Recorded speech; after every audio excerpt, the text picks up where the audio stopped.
Ya, anak-anak, bagaimana untuk mencari period dan frekuensi pada gelombang?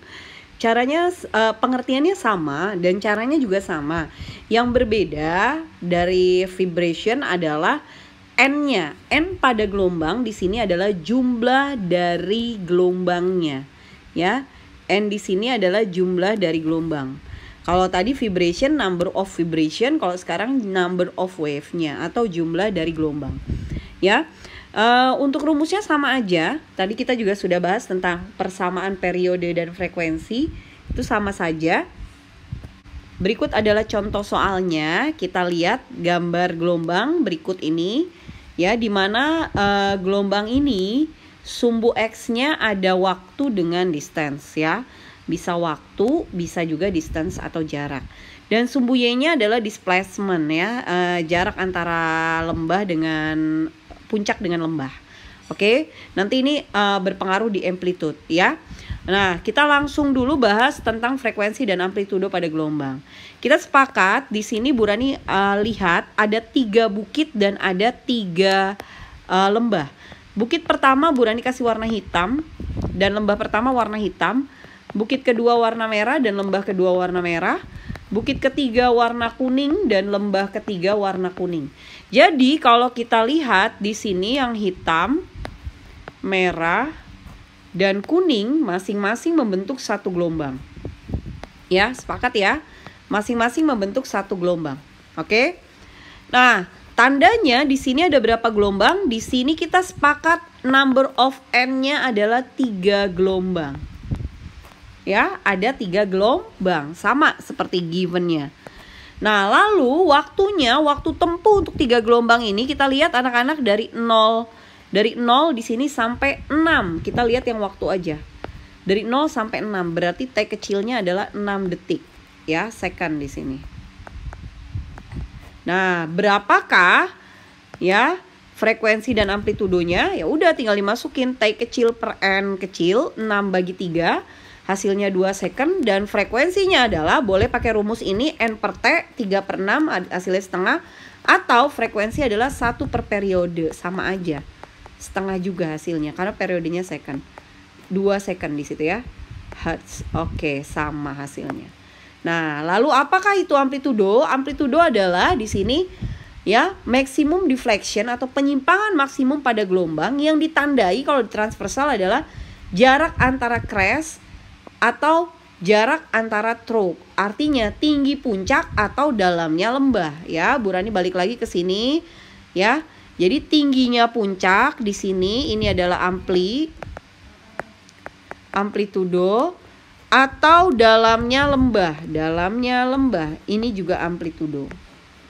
Jadi kalau misalnya di sini displacementnya 2 meter, 2 cm ya, karena ini satuannya senti, sorry. Misal aja nih Bu Rani tulis di sini 2 cm, terus yang di bawah ini 0, ini minus 2 misalnya. Maka amplitudonya adalah ya udah tinggi si puncak ini berarti dari 0 ke 2 adalah 2 cm. Nah, dalamnya si lembah berarti juga sama, dari 0 ke minus 2 adalah 2 cm. Untuk gelombang pasti akan sama tinggi puncak dan dalam lembah. Nah, itulah yang disebut dengan amplitudo. Oke? Wavelength disebut dengan panjang satu gelombang.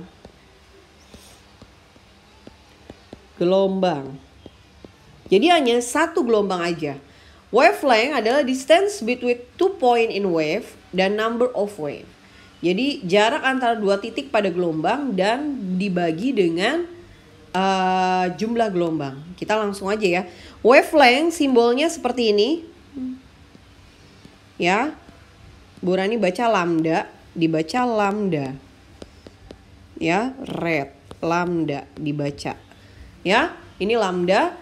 Simbolnya lambda adalah S per N. S itu adalah distance atau jarak gelombangnya, nanti dibagi dengan berapa jumlah gelombang. Kita langsung ke contoh soalnya aja.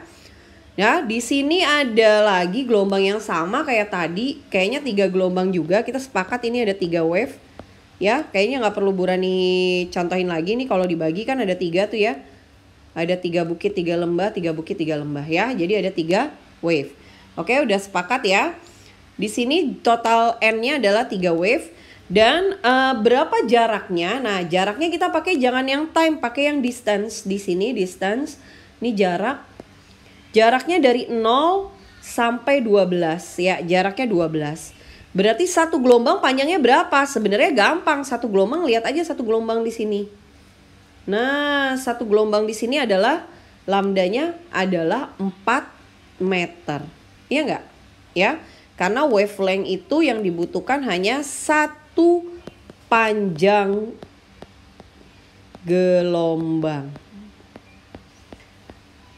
Atau panjang satu gelombang gitu. Panjang satu gelombang. Panjang satu gelombang. Jadi hanya butuh satu aja. Satu gelombang kan kita berarti bisa lihat di sini ya. Set, kalau gelombangnya rapi kayak gini. Kalau gelombangnya nggak rapi gimana Bu? Nanti kita cek soal selanjutnya. Terakhir adalah kecepatan gelombang, cepat rambat gelombang. Ya, gimana cara mencari cepat rambat gelombang? Cepat rambat gelombang rumusnya sama seperti cepat rambat pada GLBB, yaitu V sama dengan S per T, jarak dibagi waktu. Ya, jarak dibagi waktu. Nah, di sini contohnya.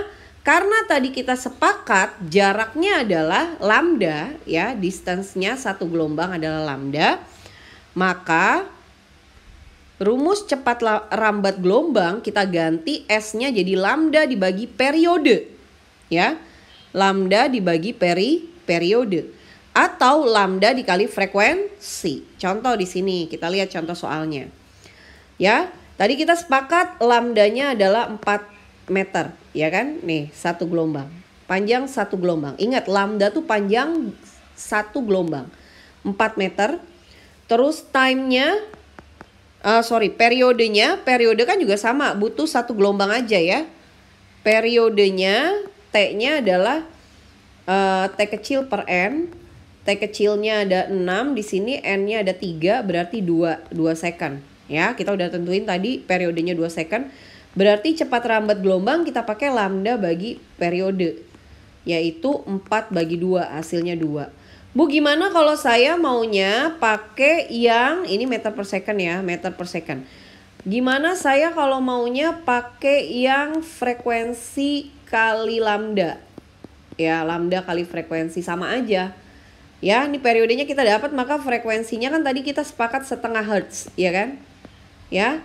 Ini berarti 4 dikali setengah. Sama aja hasilnya 2 juga kan. 2 meter per second. Oke, gampang ya. Seperti itu anak-anak untuk contoh soalnya. Nanti kalian bisa lihat di sini dan kita bisa coba bersama-sama ya di video selanjutnya.